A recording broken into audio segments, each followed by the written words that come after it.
question now. Before I jump to Opal, because definitely Opal might be a long conversation.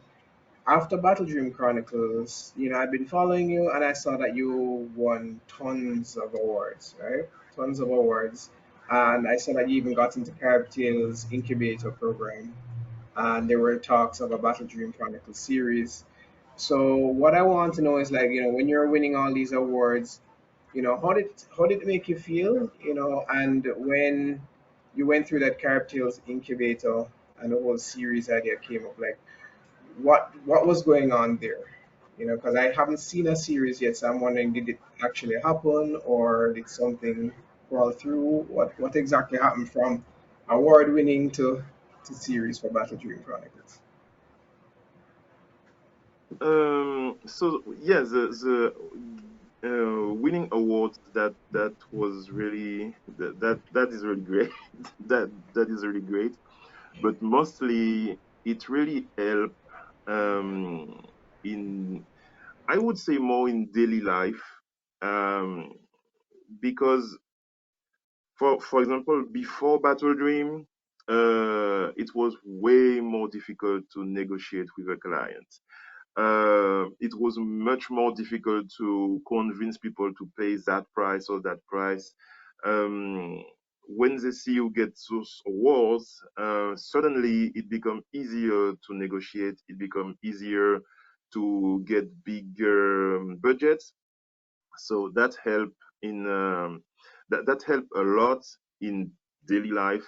Um, you get a bigger contract. You can open some doors that you couldn't get in before, um, because pe- people take you seriously. So that help a lot. Yes. Even for the government, when you ask for a grant, it not it's not always, but they know that when they say no, they will have to come with another excuse than we don't trust in you or whatever, because they saw the industry validating you, so they know that they cannot play with this excuse more. Um,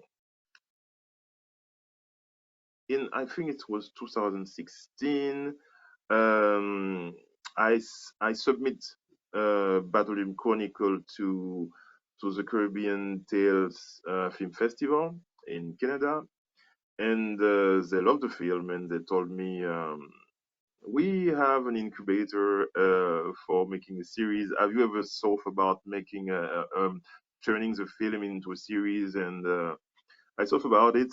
I thought about it. I remember that I took 1 month to think about it, and I told them, okay, okay, okay, that would be interesting to try.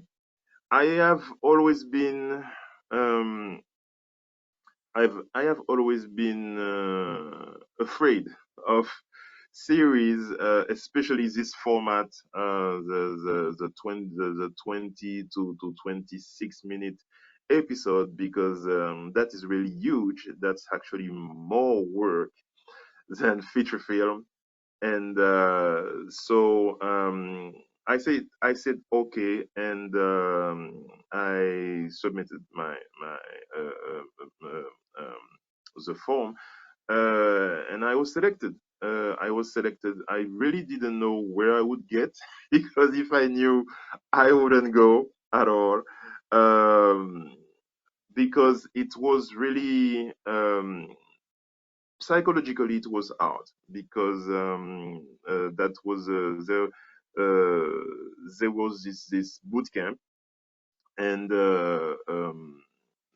psychologically, that is something I know. If I knew what would happen, I wouldn't get there. But finally, I did this boot camp. It was really, really, the result was great. The boot camp was hard, but I think that I had to go through that. Um, it was really out of my comfort zone, and I really didn't know until the very last minute. I was I was convinced that I would not win. I did not expect to win one. one award, and two, I was pretty sure that it would not happen. First, because um, I when I started this boot camp, it was a 1 week boot camp right before the Toronto International Film Festival. When it begins, the problem was that my English was not really great. It was not really great. For a pitch, it would be a problem. The second thing was that I am stuttering, and generally speaking, the stuttering goes away because I I I used um, what is called self hypnosis to make it go. But I've been stuttering since my childhood. At the age of 18, I used stuttering. It went away.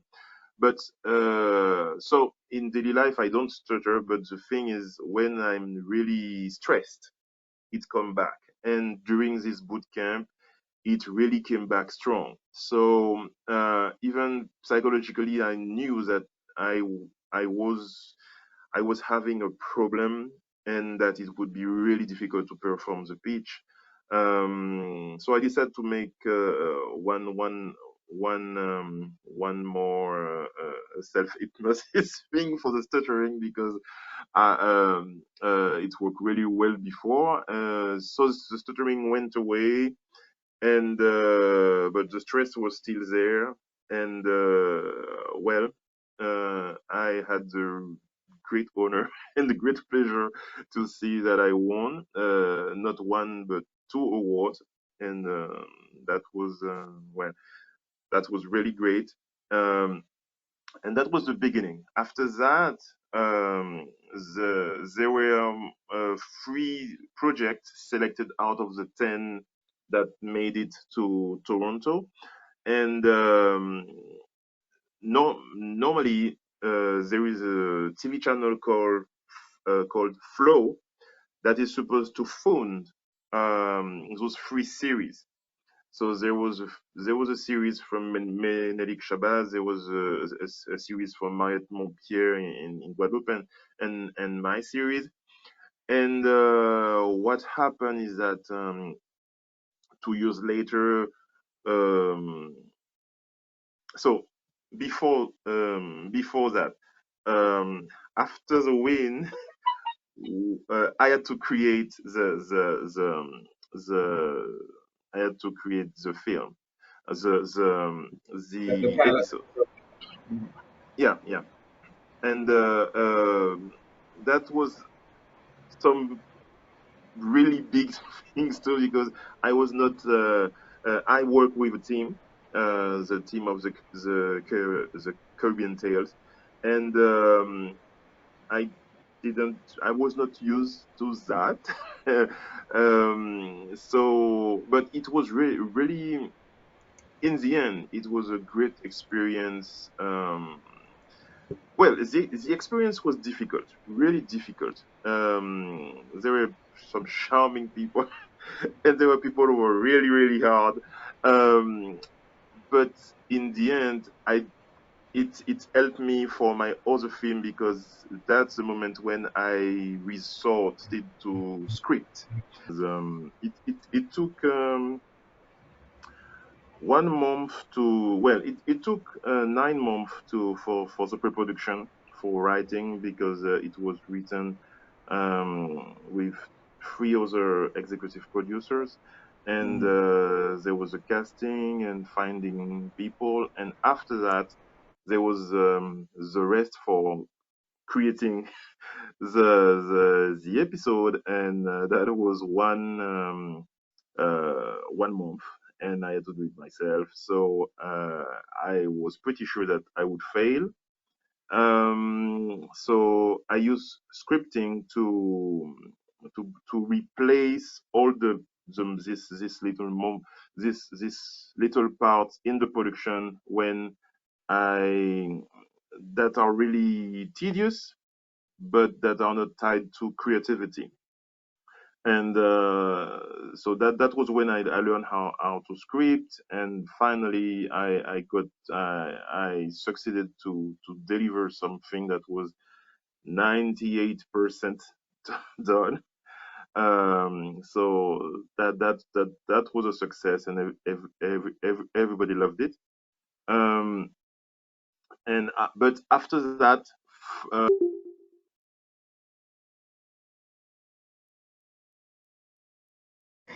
Ali fell out again. I guess he's having internet problems. I guess so. Well, in the meanwhile, let me play this 30-second trailer Okay. for our premiere from Anime Caribbean.